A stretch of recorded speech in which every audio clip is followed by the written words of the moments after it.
He has an uncontrollable narcissism and rage about him when he feels insulted, and it's appealing to the base to say, we love it. He's a counterpuncher. Biden's anger and vitriol and hatred for MAGA is far more worse than President Trump's individual battles with someone who crosses him. It is, we talk in the millions of votes when we're talking about the general election, but it actually comes down to the tens of thousands, right? The margins in Georgia, in Arizona, in Michigan, and Pennsylvania, it's minute, right? It can be the difference between whether you came out and you criticized your opponent's dress, which some could interpret as demeaning a woman, again, which is obviously something that he suffers from, or just making a little offhanded comment that someone says, you know what, I'm going to sit home, or actually, I want 4 more years of Joe Biden. But he has an uncontrollable narcissism and rage about him when he feels insulted, and it's appealing to the base to say, we love it. He's a counterpuncher. But you've now lost a general election. Elections are often decided by razor-thin margins. Sometimes just a few thousand votes in swing states like Georgia, Arizona, Michigan, and Pennsylvania. One reckless jab, one offhand insult, even mocking an opponent's clothes, can sway undecided voters. For a candidate driven by ego and rage, those slip-ups pile up quickly. His supporters may cheer the fighter in him, but in a general election, that same trait turns toxic. Because politics isn't just about personalities, it's a battle of ideas. And for decades, Fox News has been the stage where those battles erupt into spectacle. This time, millions tuned in as Charles Payne, the steady and commanding Fox host, went head-to-head with Jessica Tarlov, the sharp, liberal strategist known for her fiery defenses of the party line. What followed wasn't just a debate, it was a televised clash that left viewers stunned. And I don't think it's narcissism. I think it's, you've lived in New York long enough, it's maybe a New York thing. Someone punches you, you punch it back harder. That's who I grew up in Harlem. Not if the country's at stake, right?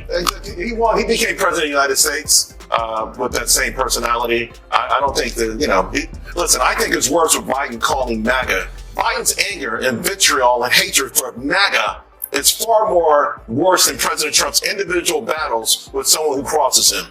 That is something that is really detrimental to this country. That the President of the United States despises half of the United States. President Biden, I said earlier today, I just wrote about a week ago, I had a segment coming up, so I Googled Biden hates MAGA.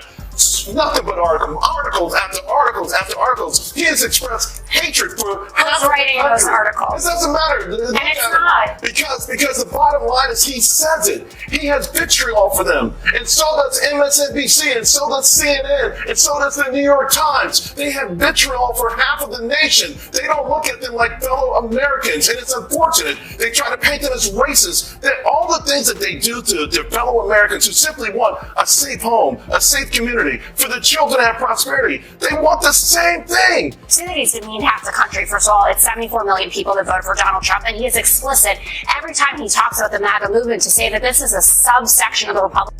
It started calmly, with measured tones and clear positions. But the moment the discussion turned to the economy, failed leadership, and unchecked government overreach, Charles Payne went on the offensive. With sharp facts, steady authority, and unshakable logic, he dismantled Jessica Tarlov point by point.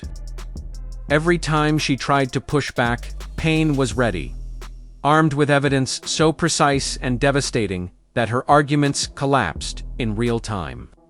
Normally quick and polished, Jessica was left scrambling, her composure slipping under the pressure. This wasn't a debate anymore.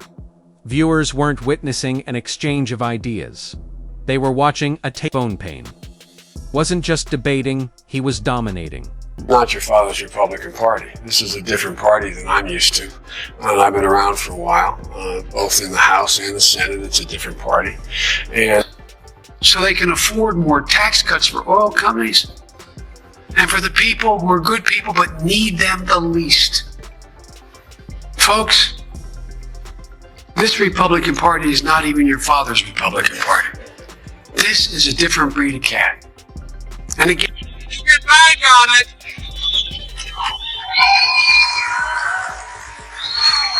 As I said, Folks, this is not your father's Republican Party. This is not what, in fact, the debate used to be. Now, the extreme MAGA Republicans in the House of Representatives have made it clear they intend to put it all at risk. This is not your father's Republican Party. These disruptive people. Because this is not your father's Republican Party. I'm not making a moral judgment. I really am not. But this is a different breed of cat. We have virtually no Republicans. There's some. We get up to as many as 7 or 8 who vote. This ain't your father's Republican Party. Not a joke. All you got to do is look what is being played this morning about the tape that was released. Anyway. Idea But what about the people way that voting for him? Democrats. What about the people voting for Yeah, him? He I'm gives getting- teleprompter Fine. speeches. I- I mean, you have to understand. Yes, but he is talking about insurrectionists. No. Yes, he is. No. Why is he talking about January 6th? And he calls. He says MAGA like it's a swear word, you know? Yeah, I agree. A slogan. If you get called regularly, He's and the what president of the Democrats do, United States. thugs, He's a commander in chief. pedophiles. Why can't he call the border a crisis while he's denigrating and That's what we're castigating talking America? about.